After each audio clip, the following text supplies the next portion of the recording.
Miaka 10 iliyopita niliwaza lini nitakuwa mkubwa, nikasema nataka oa, nikaambiwa ni mambo ya kikubwa. Nikamuuliza mama mkubwa, kwani ukubwa ni nini? Akaniambia kuwa uyaone, usitaki niuliza mimi. Nilianza na Viki kwenye duka la pipi, nikamwambia vipi, akasema poa hadi karibu juisi. Maliki akanita kugeuka Niki anapita, kifua saa 6 kasorobo nikamwita, akafika ila akasita kunibusu. Nikimuuliza maswali anajibu nusu nusu. Siku 6 nkaona nile mguu wa kuku, akasema okay di nimekuelewa nshakuruhusu. Miezi 10 kakatika, majukumu yakanifika, baba wa watoto wawili, Willy na Yasinta. Maza mkubwa akanita, hongera akanipa, akasema umri umefika mwanangu, anza kuwajibika. Maisha yangu kijana, mimi bado mdogo, na watoto wawili, nitawapeleka wapi? Kila nikikazana ninapigwa madongo, nimekuwa masikini nikingali bado mdogo.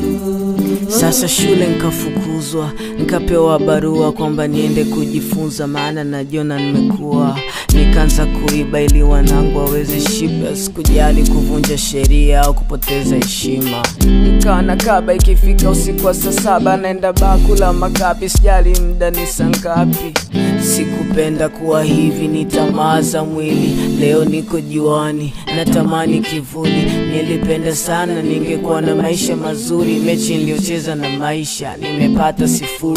Mama Viki akasikiliza ya rafiki, mama Niki akabaki haambiliki. Anataka mahari, Mnyamwezi nina dhiki, mahari ya magari aloyaona kwenye mziki, ya hali ya ufahari, ka Ferrari, Bugatti na Maserati.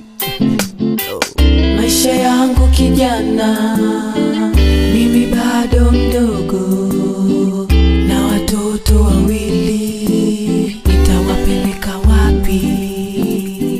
Kila nikikazana ninapigwa madongo, nimekuwa masikini nikingali bado mdogo.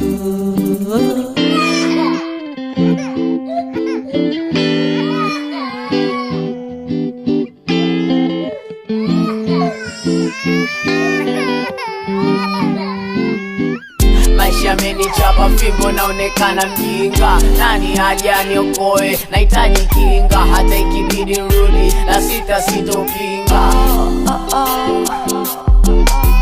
Maisha yamenichapa fimbo, naonekana mjinga. Nani haja niokoe, nahitaji kinga. Hata ikibidi rudi, la sita sitopinga.